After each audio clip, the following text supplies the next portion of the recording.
안녕하세요, 시청자분들.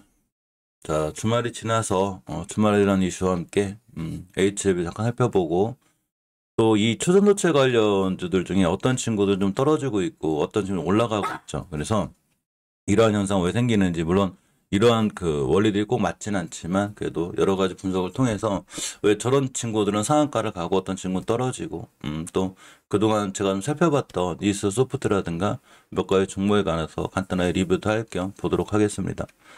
사실 해외 증시가 좀 밀렸어요. 미증시가 좀 밀렸습니다. 다우산업은 0.3% 올라가고 나스닥이 0.68%가 밀렸고 S&P 0.11%가 밀렸어요. 사실 몇 가지 이유가 좀 있는데 특히나 기술주가 좀 많이 밀렸죠. 엔비디아가 좀 많이 밀렸고 필라델피아 반도체 지수도 많이 떨어졌습니다. 보시게 되면 엔비디아가 3.62% 급락을 했고 필라델피아 반도체 지수도 2.29% 떨어졌습니다. 사실 미증시하고 우리나라하고 상황이 좀 틀려요. 물론 우리나라 지수 자체도 지금 추세를 잘 유지하고 있는 건 맞거든요. 아직은 5개월선 위에 있고 추세가 잘 유지되는 게 맞는데 사실 미증시에 비하면 그렇게 그동안 엄청나게 올라온 건 아니죠. 단지 주봉 기준으로 코스피 주봉을 보시게 되면 5주선을 완벽히 회복해줬으면 좋았는데 회복 못해줬지만 그래도 20선까지 지켜주고 있고 코닥 같은 경우에는 5선 근처까지 좀 회복을 해줬죠. 이 시장을 상당히 2차전지 잘 이끌어가긴 하지만 어제 2차전지가 크게 이렇게 막 엄청나게 상승한 건 아니죠. 오히려 조정이 들어오면서 나머지 자금들이 이제 여러 곳으로 흩어지는 이런 상황이 생겼다고 볼 수 있어요. 우리나라는 반도체, 미국의 반도체 지수는 좀 안 좋았지만 그동안 우리가 잘 살펴보던 반도체 주식들 중에 바닥권에 있거나 낮은 친구들이 잘 반등해줬고 또 하나 전기차 관련주들도 실질적으로 보시게 되면 잠깐 볼까요? 이게 어느 정도는 다 올라가졌죠. 이렇게 대우엘이 한 6%대, 명신산업이라든가 이렇게 전기차 관련주들 흐름을 좀 보게 되면 크게 나쁘지 않고 원익 편의가 상한가를 갖고 있다 설명드릴게요. 쭉 잘 올라가준 상황이 되고 전체적으로 빨간색이 많았죠. 민영씨가 반도체 주식들이 크게 조정이 들어왔음에도 불구하고 역시나 우리나라 반도체 주식들이 크게 밀리거나 그런 건 아니에요. 그렇다고 이제 크게 반응해주진 않았죠. 이제 필라델피아 반도체에서 밀리면서 월요일날 영향을 받을 수 있을 것 같긴 하지만 사실 우리나라 반도체 주식들은 막 엄청나게 올라간 친구들은 없어요. 그렇지만 엔비디아는 어차피 많이 올라왔죠. 그동안. 그러니까 그거에 따른 누군가의 차익 실현이라든가 이런 것 때문에 그린 거지. 뭐 크게 AI라든가 반도체 시장이 안 좋다. 물론 지금 반도체 시장이 살아나고 있지는 않아요. 앞으로 살아날 걸 생각해서 올라가긴 하는 건데 우리나라의 반도체 시장이 그 엔비디아만큼 엄청나게 폭등한 게 아니기 때문에 크게 반도체 주식들 중에 바닥권에 있는 주식을 무서워할 필요는 없다. 이런 생각을 가져봅니다. 물론 당연히 월요일날 또 미증시 약간 나스닥이 떨어지는 것고 그리고 또 반도체 필라델피아 반도체 사라고 그러다가 일요일 월요일 날 하루 정도는 반도체 주식들이 흔들릴 수는 있어요. 그렇지만 결국은 좀 긴 안목으로 보면 잘 돌아나가지 않을까 이런 생각들을 좀 가져봅니다. 올해 처음으로 나스닥이 2주 연속 하락을 했어요. 반도체 주식 타격을 받았는데 역시나 반도체가 우리나라 주식들이 뭐 좀 조정을 받고 있긴 해도 막 엄청나게 막 크게 밀리거나 그런 것보다는 바닥권에 있는 주식들은 역시나 아직도 그냥 바닥권에서 자리를 유지하고 있다. 이렇게 생각하시면 됩니다. 초전도체 관련해서 몇 가지 잠깐 얘기를 해드릴 건데 좀 틀리죠 상황이.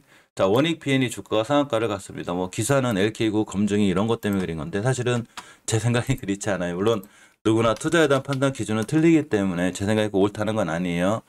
네, 서남이란 주가죠. 물론 서남은 기술적으로 5개월 사면 깨지 않으면 되긴 하지만 일단 서남이라든가 덕성 같은 친구들은 원익 편이나 파워로지스 상한가를 갔을 때도 못 갔죠. 그래서 보시게 되면 이렇게 20은 지켜주고 있긴 하지만 아직은 너무 급등했다 떨어지는 게 위험한 주식인 거고 덕성도 마찬가지입니다. 그런데 원익 PN이나 얘네들은 왜 상한가를 갔을까요? 물론 이건 제 생각이에요. 자, 원익 PN이는 예전에도 제가 이제 한번 원익 PN하고 파워로지스 두 개의 영상을 찍은 적이 있어요. 제 동영상 찾아보면 돼요. 원래 이 공간에 있었을 때가 이 친구는 2차 전지 장비에 대한 이슈가 있었어요. 자, 알려드렸죠. 이 친구가 지금 장비 쪽에서 두 가지 사업을 진행을 하는데 이 두 가지 사업이 꽤 중요한 의미를 갖고 있어요. 장비 쪽에 대대적인 자금이 들어오는데 30억인가요? 여기죠?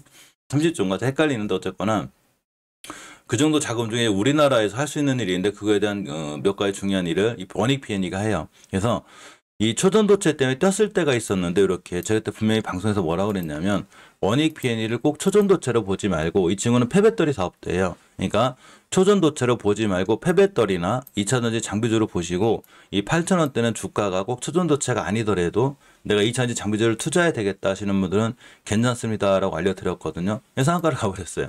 서남이나 덕성은 못 가도 이 친구는 갔죠. 이거는 파워로직스도 마찬가지인 거예요. 파워로직스 제가 분명히 뭐라고 그랬냐면, 제 이 당시에 이 친구를 얘기할 때 바닥권이거든요.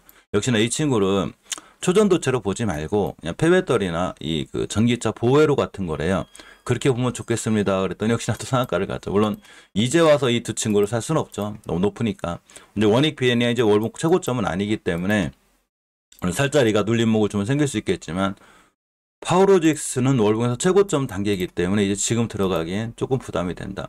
결론적으로 드리고 싶은 말씀은 뭐냐면, 굳이 우리가 앞으로 내가 어떤 테마주를 산다 하더라도 그 회사가 순간 어떤 단기 테마로 뛸 수는 있어요. 근데 그 회사가 하는 본질적인 가치, 회사에 하는 본질적인 사업 가치가 좋다면 그런 거랑 상관없이 이 회사의 주가는 좋아진다는 거죠. 이런 얘기가 좀 있어요. 머스크하고 저커버그가 맞짱을 뜬다는 현피 얘기하는 건데, 뭐 실질적으로 이루어질지 할지 모르죠. 대결 장소로는 여기 이탈리아인가 여기가? 여기서 좀 이루어진다는 거죠. 참, 뭐라고 그래요? 세계적인 이슈가 되죠. 그런데 관련주가 몇 개가 있어요. 와이즈버즈라든가 이렇게 좀 광고 관련주들 이렇게 방 뛰었죠. 이렇게 이때도 이제 스레드가 막 가입자가 늘어나면서 뛴 거거든요. 또 하나가 뭐 EM넷이라든가 굉장히 많아요. 그죠? EM넷도 막 이렇게 그거 떼었고. 근데 와이즈버즈는 이제 인터넷 광고 쪽 얘기도 하고, 이제 EM넷 같은 경우는 손정이 ARM, 그러니까 EM넷 재팬이 있죠. 이런 관련주기도 한데 엄연히 자리 잘 끝났죠. 근데 이런 주식들이 막 그런 걸로 뛰고 그렇게 한다 하더라도 나중에 또 뛰게 된다면 결국 순간 저런 이슈로 뛰는 것 같지만 이 회사들의 본질적인 가치에 주목할 필요가 있다는 거죠. 회사가 하는 일만 좋고 본질적인 가치만 괜찮다면 테마나 이슈 저런 것 때문에 뛰는 것 같아도 결국은 자기들만의 본질적인 가치 때문에 뛸 수 있는 확률이 생각보다 크다. 이렇게 생각하시면 됩니다. 그동안 좀 살펴봤던 종목들에 대한 좀 AS를 해볼 건데, 이스트 스포트를 제가 계속 알려드렸었죠. 물론 저는 이스트 스포트가 뛸지 안 뛸지 그런 거 몰라요. 주식은 미래에서 오지 않는 한 그 누구도 맞출 수 없기 때문에 이 주식이 뛴다 안 뛴다 이런 걸 말씀드리는 게 아니라, 이 주식이 가지고 있는 그 AI에 대한 이슈가 있는 거죠. 그래서 절대 여기를 깨면 안 된다고 제가 알려드렸거든요. 이렇게가 됩니다. 여기가 16,800원대가 되게 되고, 여기서 조금 더 양보한다 하더라도 결국은 이 주봉에 대한 변곡점이 있어요. 이게 16,620원대인데, 다른 주식 200원대인데, 저번 주에 정확히 여기 안 깼죠. 즉, 매물대 밑으로 들어오지 않은 거예요. 거래량이 빵 터졌는데 매물대 밑으로 들어오지 않았다는 얘기는 이 친구가 흐름이 여전히 좋다. 이렇게 생각하고 보시는 게 맞고, 자, 일봉에서 보게 돼도 정확하게 5일선이 올라탔죠. 그래 놓고 매물대에서 끝났습니다. 물론 이 친구가 시간에 좀 밀리긴 했더라고요. 사실 이스스푸트는 그 영업이익에 대한 기대감이 조금 있었어요. 적자 회사였었는데 드디어 흑자 전환을 했습니다. 이분기 영업이익이 14억이 났고 정말로 반가운 얘기죠. 거의 적자 그 행진을 많이 했었는데 다행히 이제 14억 정도 이렇게 영업이익이 흑자게 나면서 사실 순간 또 뛰긴 뛰었어요. 근데 이 친구가 가장 강력한 매물대가 어디에 있었냐면 바로 여기에 있죠. 이렇게 2만원대, 19,000원대. 이날도 이 매물대 소화 과정이 좀 있는 것 같아요. 19,000원, 2만원대를 뚫어주는 게 무척 중요하고, 이전 고점을 뚫어줬을 때 역시나 목표가는 23,000원, 4,000원이 된다. 3만원까지 갈지 안 갈지 우린 그런 건 모르겠지만 주식이 어디까지 뛰고 올라갈지는 아무도 모르는 거예요. 그러고 이렇게 얘기한다 하더라도 언제든지 많이 떨어질 수 있어요. 그래서 본인만의 기준이 중요한데 16,000, 그러니까 요 200원대, 3,400원대 여기가 주봉에서 지켜줘야 될 가장 중요한 매물대가 되기 때문에 절대 이탈하면 안 돼요. 다행히 이탈하지 않고 뛰었죠. 그럼 내일부터도 역시나 5일선 같은 데를 깨지 않아야 이 추세가 이쁘게 유지가 된다. 이렇게 생각하시고, DGB 대구은행, 그죠? 여기서 지금 이스스푸트하고 AI은행원을 도입한다고 하네요. AI은행원 도입하는 게 아마 처음인 것 같아요. 그죠? 또 우리나라에서는 또 MS하고 잘 연결된 친구 중에 하나가 이스스푸트가 되기 때문에 아무래도 이러한 효과는 좀 이스스푸트가 받지 않을까. 이런 생각을 가져보고, 얼마 전에 제가 로보로보를 한번 설명드린 적이 있어요. 어제도 급등했는데 사실 로보로보의 재무 구조가 굉장히 좋거나 깔끔한 건 아니거든요. 근데 이 친구는 월봉 바닥이 오게 되면 잘 급등을 해주는 이런 친구고, 특히나 이 바닥권의 대량 그로들 때 잘 보셔야 되거든요. 일단은 5개월 선이 들어가지 않아야 돼요. 추세가 안 깨지죠. 그래야. 자, 주봉에서 보게 되면 저번 주 종가상 20선이 올려놨죠. 추세가 전환되고 턴이 됐어요. 그러니까 지금부터 깨지 않을 자리만 찾으면 되는데, 제가 이날도 음봉 떨어진 다음날 좋다고 그랬죠. 이날 21%가 뛰었고, 분명히 그 이틀 전에 음봉 떨어졌을 때 어제 뭐라 그랬냐면 제가 어제의 음봉은 굉장히 좋을 수 있으니까 잘 관심 갖고 보세요라고 알려드렸는데 어제도 순간 11% 갔어요. 하루 만에 10% 11% 되기 쉽지 않아요. 그런데 어제 종가상 끝난 자리가 역시나 매물대 위에 있죠. 단지 241선이라는 친구가 조금 좀 뭐라 해야 되나 약간 저항선 역할을 해줘요. 241선 기준으로 가격 조정이 있죠. 이렇게 지상이 되고 지하가 되는데 여기에 가격 조정이 있고 기간 조정이 있고 드디어 거래량이 늘어나기 시작하고 있습니다. 그러면 로보로보는 내일에도 마찬가지로 5일선만 깨지 않으면 이 추세를 타서 올라간다는 거죠. 오히려 240선 뚫어주고 안착하게 되면 다시 떼요. 이 친구가 우리가 지금 사는 자리가 이런 데가 아니죠. 얼마 고점이 아니에요. 바닥이기 때문에 굉장히 좋은 자리에 있다 보시면 되고 주봉에서 유수선, 일봉에서 단기 하실 분들은 그냥 5일선 근처 매수 깨자마자 뒤도 돌아보지 말고 손절. 단기에서 손절을 못한다는 건 말이 안 돼요. 근데 중장기로 봤을 때는 최저점이 3,900원대가 된다만 깨지 않으면 이 친구는 결국 하반기는 로봇주가 이끌어줄 확률이 굉장히 좋기 때문에 바닥권에 있을 때는 잘 올라갈 확률이 생각보다 좋다. 이렇게 생각하시면 돼요. 또 하나가 이제 그동안 많이 언급해드렸던 게 이제 V원택인데 사실 V원택은 저번에 계속 반복해서 알려드리지만 원래 여기가 제일 좋았지만 지금 사도 약간은 그 추세관체 좋아서 자 5에서 안 깨고 있죠. 주봉에서도 정확히 5선이 올려놨습니다. 이 얘기는 중기적인 추세가 살아있는 거예요. 물론 이제 미증시가 좀 안 좋아서 혹시나 그 월요일 흔들릴 수 있긴 한데 이런 데만 깨지 않으면 이 V원택의 추세나 흐름은 앞으로도 상당히 좋을 것 같습니다.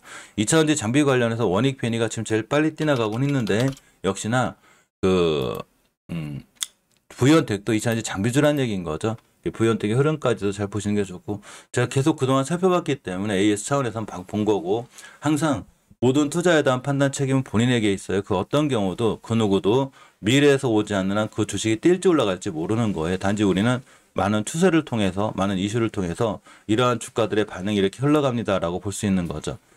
자 아침인데 토요일 아침인데 비가 와요. 자 오늘 좋은 하루 좋은 오후 보내시고요. 행복한 주말 보내시기 바랍니다. 고맙습니다.